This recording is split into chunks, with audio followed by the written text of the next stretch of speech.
अस्सलाम वालेकुम साइटेरियस, मैं हारिस अज़मी प्रोफेशनल एस्ट्रोलॉजर आपकी खिदमत में हाजिर हूँ इस हफ़्ते की अहम ख़बरों के साथ। एक ही ख़बर है और इम्पॉर्टेंट बहुत है क्योंकि ज़िंदगी में उसका इम्पैक्ट बहुत फास्ट होता है।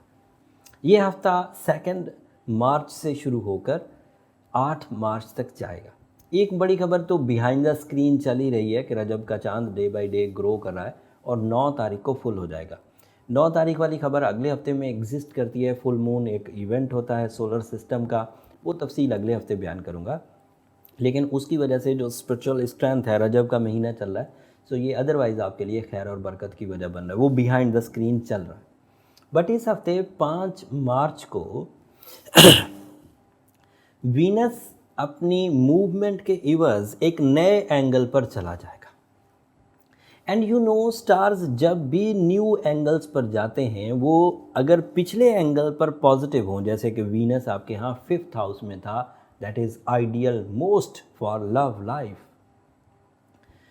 वो उस मोमेंटम को भी कैरी करेगा। सो आपकी लव कमिटमेंट उसी तरह इस्तेहकाम में रहते हुए, आपकी कमिटमेंट्स उसी तरह strong and productive and fruitful रहते हुए 6th हाउस में एक न्यू टाइप ऑफ फ्यूल भी आपको देगा, जिसमें अब आप अपने ज़ात की कदर करने लगेंगे।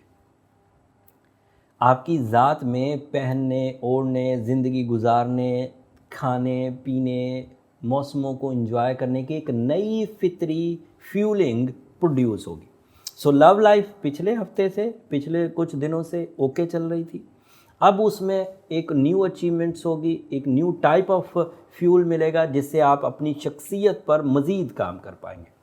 सो ये भी लव लाइफ का ही एक पार्ट हुआ, जिसकी वजह से अचीवमेंट्स ऑफ रिलेशनशिप एक्सपेक्टेड है, प्लेजर ऑफ रिलेशंस एक्सपेक्टेड है, ग्रोथ ऑफ रिलेशनशिप एक्सपेक्टेड है, सोल एक्सचेंजेस, फ्रैंकनेस, ये सब एक्सपेक्टेड है।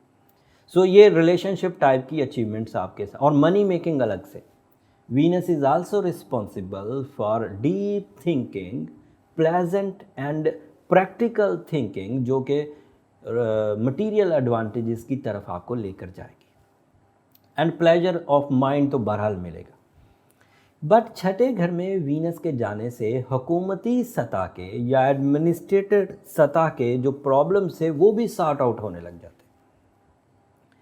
टैक्स इश्यूज़, मुकदमेबाजी, बॉसेस के साथ ताल्लुकात का उलझना रिजॉल्व होने लगता है।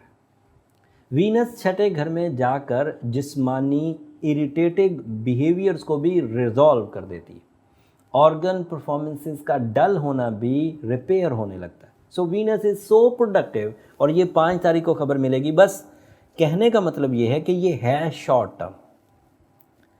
शॉर्ट टर्म प्लैनेट्स को रेडी रहेंगे तो ही कैच कर पाएंगे, अदरवाइज वो कब आए और कब चले गए आपको पता भी नहीं चलेगा। एंड दूसरी खबर जो बड़ी है वो इस महीने आपको मिलेगी मार्च में। एज अ सैजिटेरियन, सैटर्न आपकी जान छोड़ देगा। वो अभी 2 हफ्ते बाद है, लेकिन बहरहाल वो खुशखबरी इस वीनस वाली खुशखबरी के साथ मिलकर आपको और तमानियत और हैप्पीनेस की तरफ लेकर जाएगी। At the moment sun is in 4th house, ये भी अगले कुछ दिनों में बहुत प्रोडक्टिव होने वाला है। इस वक्त इतना प्रोडक्टिव नहीं है बट अच्छा है। Mercury is retrograde, that is also a less form of mercury. Students के लिए ये अच्छी फॉर्म नहीं है, डॉक्यूमेंटेशंस के लिए ये अच्छी फॉर्म नहीं है। गुफ्तगू के अंदाज़ को नाप तोल के करें, ये भी इस वक्त एक रिक्वायरमेंट है आपकी प्लानिटरी पोजीशन की आपसे।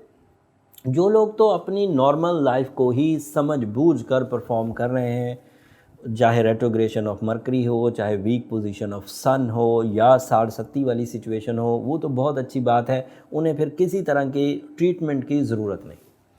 बट जो सैजिटेरियन उलझ कर रह गए हैं, सेहत ख़राब कर रहे हैं, बॉसेस के साथ ताल्लुकात ख़राब कर रहे हैं, अपने लव वंस को समझ नहीं पा रहे हैं, रिलेशनशिप वीक हो रहे हैं, सेहत डिप्रेस हो रही है, अदरवाइज़ भी ज़िंदगी में उलझाव और तनाव बढ़ रहा है, उनको रूबी या ब्लू सफ़ायर ज़रूर पहनना चाहिए।